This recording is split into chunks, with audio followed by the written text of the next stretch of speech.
How are you, brother? Good, man. Welcome. How are you? Welcome. I'm good, man. You're scaring me the way you're holding that camera. He's back. I didn't know if we're doing a little pinky thing. I'm back. You know what? I haven't made it. I miss you too. We just looked at each other's eyes. That was really cute. This is like, I haven't been on one of your vlogs in probably like 1995. No, it's been like And great way to 4 start with the years. bins right there. Give us a quick intro. So here, 10-second intro. okay, Go. Content collaboration community, that creative hub.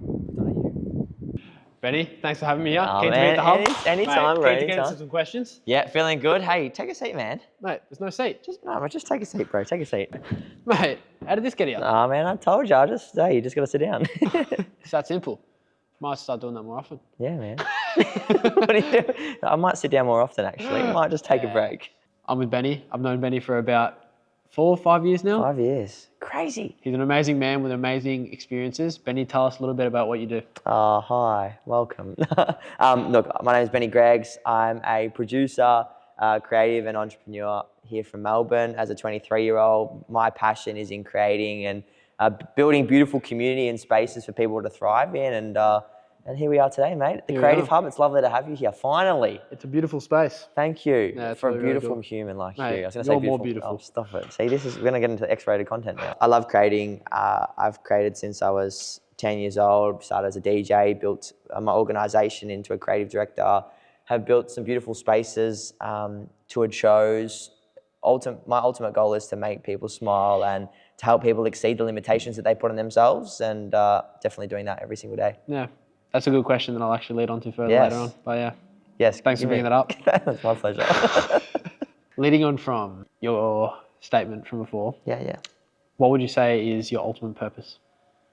My ultimate purpose, I think you can look at this 2 different ways. Your purpose for yourself and then the purpose for other people. Because I feel like in life, being able to serve other people and provide them value is really important. It gives you a sense of fulfillment and purpose, I guess.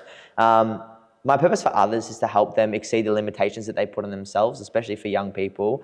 As a 23-year-old, anything's possible. I've built my dream life. I've sold out my dream venues. I have my dream creative space. And that's been because every single day I push myself out of my comfort zone. I go through so many challenges and I help myself kind of build the person I want to be, right? Which is always changing, because the person I wanted to be 12 months ago is not the person that I want to be in another 12 months. For me, is always to wake up feeling energized. My purpose is to continuously wake up and feel like I've enjoyed every single day. I've made beautiful connections, and I go to bed going, that was really cool. I'd be happy if I wasn't here tomorrow, because I feel like I've lived every moment. I've had every conversation. I've asked every question. I've taken every risk I could have that day. Within reason, obviously. Yep. I'm not going to go invest 100 grand in the stock market straight away and be like, whatever. But I think there's 2 different types. For me, my purpose is just always feeling fulfilled in my day. And then my outward purpose to other people is helping them in their own way feel fulfilled too. Yeah, I can relate with that a lot. Yeah. Yeah, I feel like doing something you love gives you a lot of energy. Always. Yeah, and energy can't be created or destroyed. And it's always surrounding us. So if you can tap into the energy that's always surrounding you, you'll never feel empty. I think energy is this beautiful thing that always makes you feel like you're content, but then you're energized to keep on taking the next step. Going further, yeah. Following on from that then, do you feel, considering you feel like you've got everything in your life, do you feel content? I feel like you never, I feel like we live in a society that you never really feel content, because you're watching so many people on social media and in real life always achieve the next goal.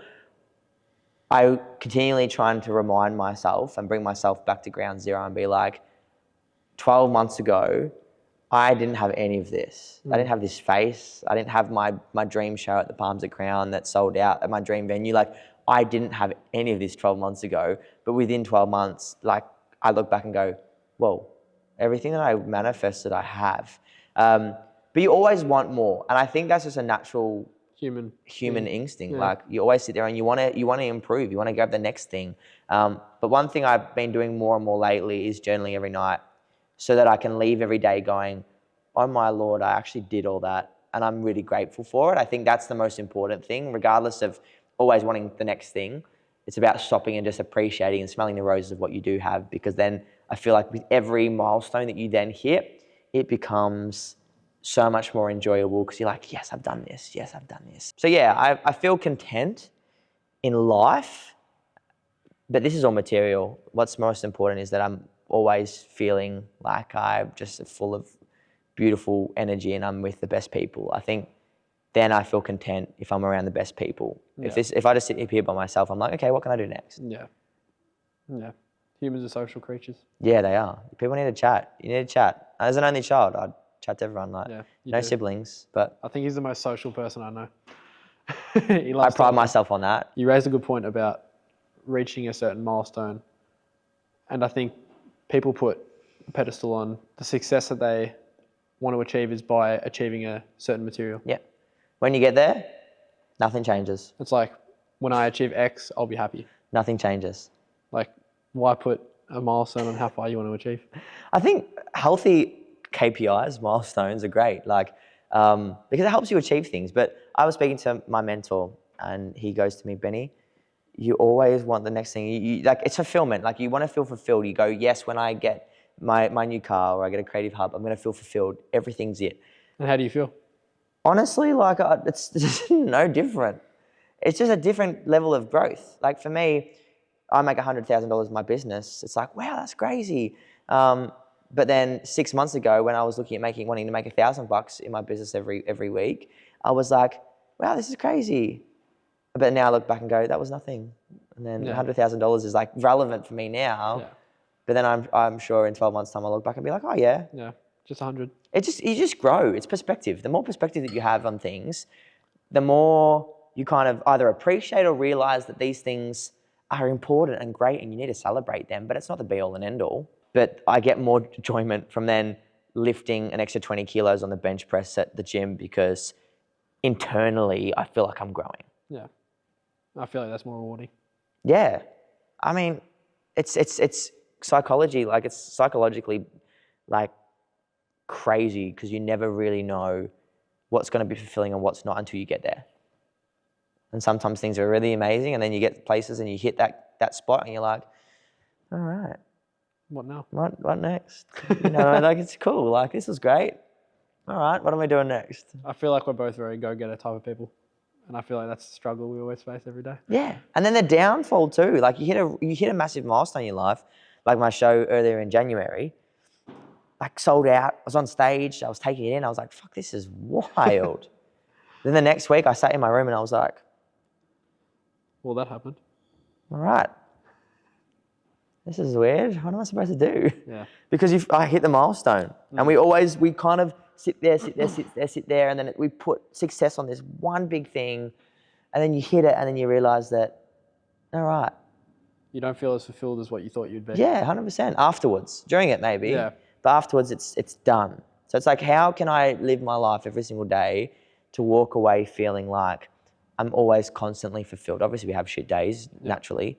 But how can I walk away leaving every day going, I feel fulfilled rather than waiting to be fulfilled by the end product? What mindset shifts were instrumental in helping you build the business you built today? Gratitude, empathy, and mindfulness.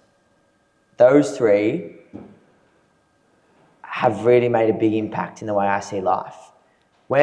So I think a lot of my mindset changed when I lost my mum. So when she died 4 years ago, I think that's when my mindset changed. In what way? Not until after though, like it wasn't until 6 or 9 months after. Purely because you realise that life, everything isn't actually that important. I go with the mentality in every situation now that no one gives a fuck about me. The lady down the street that's like, oh my God, you're doing so well.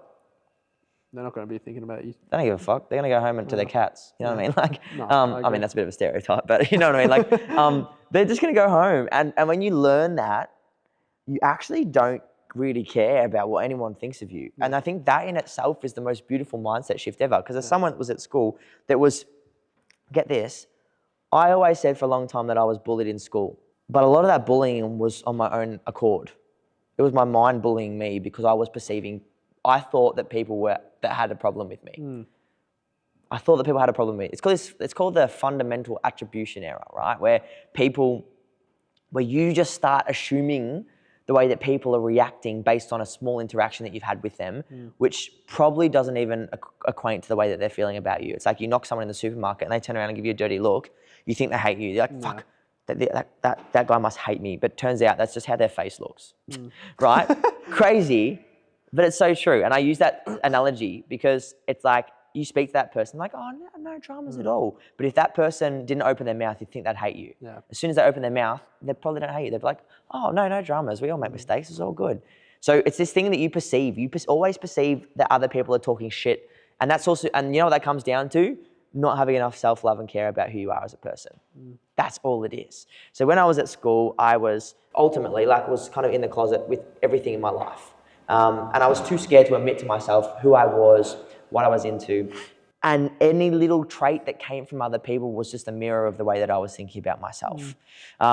When that shifted in my mind and I was able to accept that, everything changed. When I see someone and they're having a bad day, I go, I'm really sorry that you must be feeling that way. Like, is anything, like, it's a different conversation rather than being like, why are you so angry at me all the time? Yeah.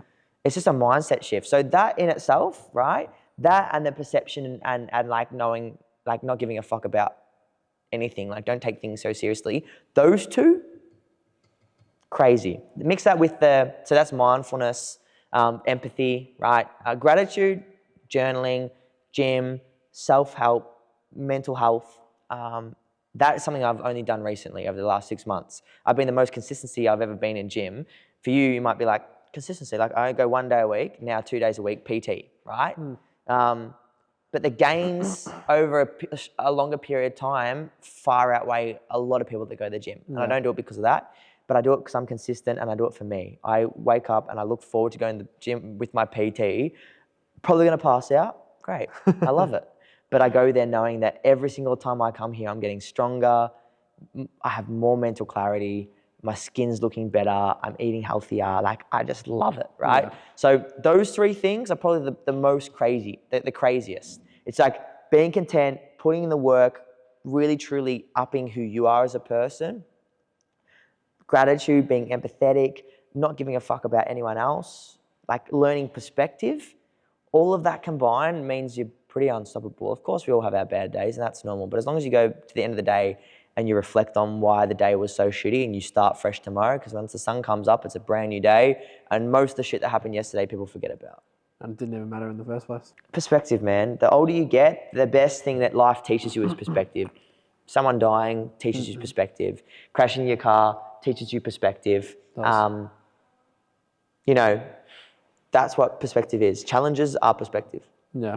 And everything you learn through your journey that's led you up to this point has been taught through perspective. Sit there and go, if something happens, you go, it's part of it. It's going to be in my novel when I get older. It's going to be in my memoir. Leading on from that, do you regret anything? Regret's a big word. Of course, everyone naturally regrets things, 100%. The biggest thing I regret is not doing. So. But back then, that's how you're feeling. 100%. So do you regret that you felt like that because that's what your thought pattern was back then? No, that's what I mean. That's the only thing. That's why I say. That's the only thing I say is like, do you regret anything currently? It's like, well, I regret the fact that I just was like that. Didn't do as much back then. But then again, I won't regret that in 6 months' time, right? So I think I don't naturally regret anything I do. Of course, you sit there and go, fuck, why did I do that?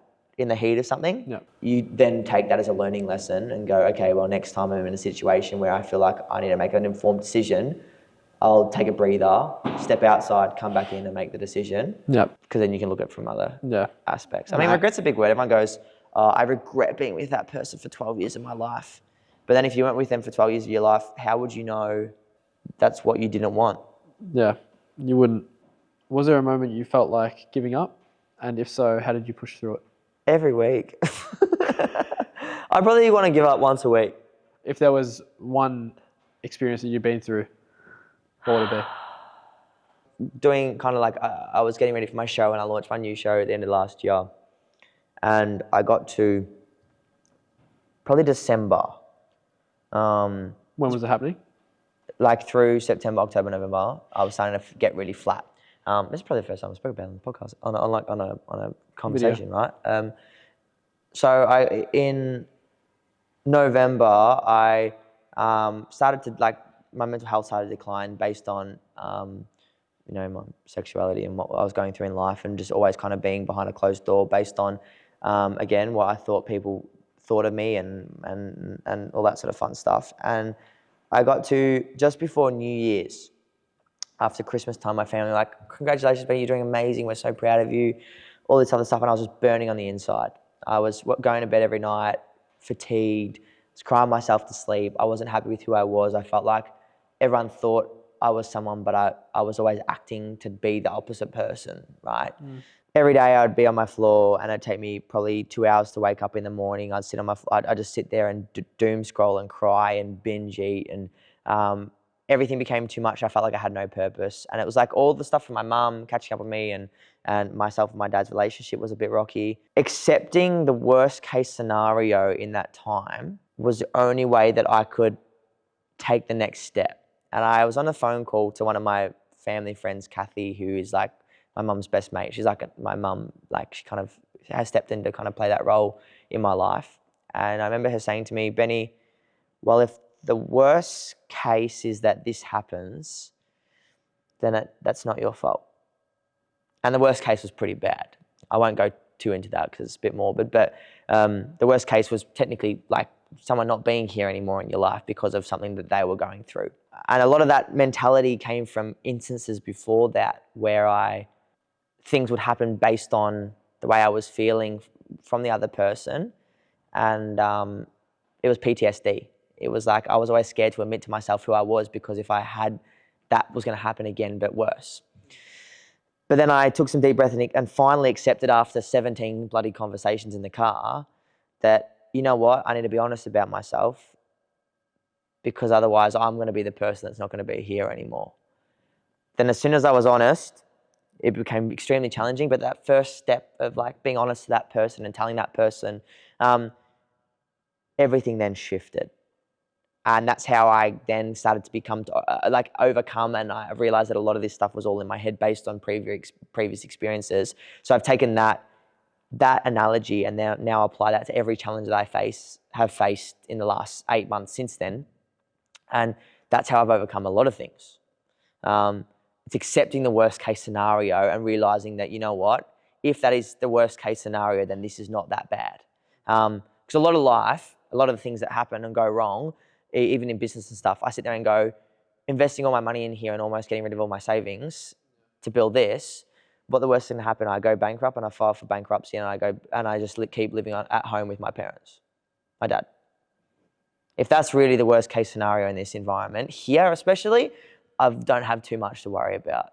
But in my head, when I was going through this, the other space in my life, it was like, well, the worst case is going to be X, Y, and Z, which was far worse than going bankrupt. But I just accepted it. And that takes a pretty crazy mindset to accept something that's out of your control. But when you realize and learn how to accept stuff that's out of your control, honestly, you're unstoppable as a person, I think. But yeah, for a long time I was very confused. I was more confused because when you lose a parent and no one tells you that they love you anymore, Yeah. I haven't heard it. Like from a family member or anything like that, from my mum and dad, Yeah. you get to go home, Yeah. and your mum's like, oh, proud of you, and you're upset, your mum gives you a hug, and Yeah. I don't get that. But I just accept that I don't get that anymore. Yeah. And that's hard, especially when It you're would feeling be. pretty shit. Fuck. So you find ways to kind of overcome it. That's why I've always been very affectionate to my mates, and like I always hug Yeah. and like muck around, and like True, it's never intentional. Like Yeah. I'm not kidding on anyone. It's just all my mates know that that's just me. Yeah. Because I don't get it anywhere else. So that's just my way of kind of Your inner child. being over affectionate because I don't have it anymore. And that's okay. Just accept it. Yeah. I always say to people when I see someone and they're like having to go to their parents and stuff like that, or their mum, and it's like, I don't want to have dinner with you guys tonight. I sit there and go, if only you knew how much you take this for granted. Yeah.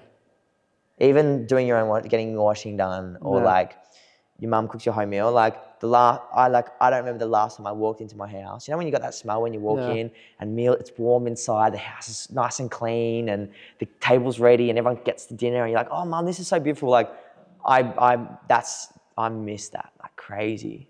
Fuck. I actually know what you mean though. Like people are like, oh, my mum fucking pissed me off, and then you're probably just sitting there like, I do. I punch him in the face. Yeah. That's not. I want to be home for dinner again tonight. Yeah. It's like, Yeah. my mum did too. If only you knew. They sit there and they go, oh, and I go, oh, it's maybe mum. Oh, you don't know what it's like at home, bro. Like, Yeah. oh, believe it or not, You hey, definitely. definitely do. But I'll never say that. Like, Yeah. I don't know. People again. Like, you don't want to be that guy that one ups them. Like, oh, like you know those sort of people. Yeah, I Where joke you'll around. say something and then they're like, "But I did this." It's like Yeah. I'm just trying to tell a story. And like I'll joke about things now to make people I love using it to make people feel uncomfortable. Sometimes it just brings me joy. You just have to find the joy in life, otherwise you cry. So Yeah. True. No, you look pretty happy. I feel happy. Yeah. I'm great. I'm here with you. I think it's because you know that your mum's always looking over you. I feel like hearing your journey and then putting it into perspective of my journey gives me a sense of being grateful about Yeah. what I have. 100%. Because there's so many moments where I just feel grateful for everything I have. Like I feel like nothing's actually gone wrong for me at all. No. But you know what? I feel exactly the same. Yeah. I don't feel like anything's gone wrong. Because that was what was meant to happen. Yeah. Like people go to me, I feel like I haven't had a hard life. Yeah. But like to some of the people around me, they go, fuck, you've gone through a shit ton, bro. Yeah. But for me, like, it doesn't feel like anything. So I think I definitely agree. It's funny that you say that because, again, I don't feel like I've had a hard life. But you might look at me and be like, you've had a hard life. You've gone through moments of hardship. I don't think that's a hard life, though. I just see that as learning. I feel like that time of knowing when your mum was going to die, you actually would have felt more grateful. I did. Yeah. I spent every single waking moment with her. Yeah. And everything, but it was so beautiful. It was the most beautiful time in my entire life. Yeah. Being there next to her every week, spending time with her. It was confronting because I was administering medication. I looked after her. What a hospital would have done for my mum, myself and my dad did on shifts 24/7. We had spreadsheets. We knew when it was pretty incredible, right? Yeah. To be able to to make sure that she spent time with us at home and that was it for her at home. But I sit there and go, oh, imagine if we all had that perspective. Like, a lot of people already naturally do, but imagine if the rest of the society had the perspective like that. Yeah. It would be a different world. 100% it would be. How do you want to be remembered by other people, and what are the steps you're taking to create that legacy? I was having a chat with my mentor a few months ago, and I was trying to live my life by creating a legacy. Crazy. And he said to me, Benny, you don't create legacy until you've actually tried to live the life that you want to live first. Naturally, you live... I think people get asked this question all the time, and naturally you want to go, I want to be remembered for being this person, which is great. But ultimately, I want to be remembered for just being the kid that just did what he wanted to do and just lived his life to the fullest. Yeah. Because already people go, fuck, you know what we love about you is that you just love life. Yeah. If I can still be remembered like that, then that's fine. I don't really have crazy goals or expectations of myself. But you might not think you have crazy goals, but to the people that are small-minded, yeah, they think your goals are insane. Perspective. Once again. You know what I mean? I think, look, if we have to answer the question, I just want to be remembered for being the guy that was just himself and was not apologetic on anything else. Because then it means I lived my life and I was just myself and I lived my life to the fullest and I'm happy with that. A life that was true to yourself? 100%.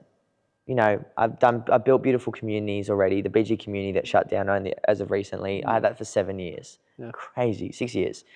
Everyone's like to me, oh wow, everyone knows you as the guy that just has built beautiful communities. That's what a legacy. Yeah. I'm like, man, that's the start of my journey. Yeah. I don't know where I just finished that. That looks like a dot in your timeline. Yeah, right. That's just a dot in the timeline. But so many people, that was their life. That was what they look forward to every day. That's already a legacy in itself, I feel like, at the time. Yeah, 100%. It still is. Everyone looked forward to those Fridays, Saturdays, whenever everyone loved that. Yeah. That's how you kind of knew me when I first started. I was doing those events all the time. That was who I was. Yeah. But you just mature. But that's for me. As long as I am remembered for I want people to sit back and look at me and be like, fuck, that kid just gave it a crack. I'm happy with that. Yeah. And and care, and he was nice and kind. That's important. And you are. Yeah. There's a difference between nice and then being kind. Nice, I feel like, is a pushover. Where kind is like being kind and really being like a nice person, but not letting someone be like, oh yeah, they'll do anything That's a for nice you. guy. Yeah. There's a difference between seeing someone that's like, oh my God, yeah, I can do that for you. Yeah. Like he's a really kind person. Like he's actually left an impact. He's on kind, myself. yeah. I'm like, of course, if you ever need help, I'm the first person to help you, always. But if you fuck up, I'm gonna tell you. Yeah. I'm gonna sit there and be like, oh look, yeah, I don't want to sound mean. I'll be the first person to tell you, be like, look, I think you fucked up there and you shouldn't have said that. Yeah. You need people like that in your life, though. And my friends are the exact same way to me. When I fuck people up, that think like you, though. straight away they'll sit there and be like to me, Benny, I feel like sometimes it's hard to hear. It's really hard to hear from your best mate saying that you fucked up and you made them fuck up. You made them upset too. Sometimes you don't even know that you've done it. Yeah. But it takes a certain person to actually admit, like to say to you that you fucked up. Yeah.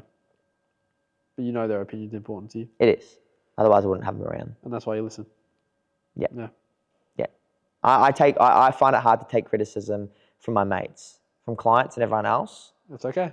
It's fine. I don't mind it. You don't feel it. But from my mates, it hurts It actually does. like crazy. When my mates will tell me I've done something wrong, I've hurt them, I'll go all internal. What's one piece of advice that you give to someone trying to level up their life? As a last follow-up question. Just continue to make mistakes, It's the way you learn. but always learn from them and don't make it again. That's the easiest piece of advice I have. Like, go into a situation being okay to make mistakes, but then never make the mistake again. Yeah. It's the best and quickest way you learn. That's for sure. One time someone said to me, his name's Steve, and he made a massive impact in my life. He worked for DG Global before he went off and worked for another company. And he said to me, I said to him, what's that one piece of advice that you'd give to anyone just starting out? Same question. He goes to me, well, I believe that if you fuck up and you take ownership of your fuck up, I'll employ you. But you fuck up again, you're gone. Especially the same fuck up. If it's a new fuck up, different story. Yeah. And that piece of advice, That would have stuck with you. that stuck with me for life. That was when I was starting to work as a videographer and like a creator for and set up activations for clients. He goes to me, as long as you own up when you made a mistake, and I'm the first one to sit there and be like to a client, I fucked up and I'm really sorry. And I understand if you don't want to work with me again. Yeah. That's okay. I think that's a good perspective once again on life. 100%. 100%. The way you learn. Exactly right. Imagine if everything was perfect in life, it'd be so boring. The thing that makes life exciting is overcoming challenges and knowing that you've overcome them. That's every day. Every day, especially if you own business. If you want to get into business, don't. Would you ever get into business if you knew, I mean, I don't know how difficult, how more progressive you got in your business, but if I knew how difficult business was, I would never have gotten into it. Imagine if I knew that I'd be so stressed. But if someone had told me that life was going to be so fucking difficult as a young kid, I wouldn't have gone into business and I would have worked for someone else.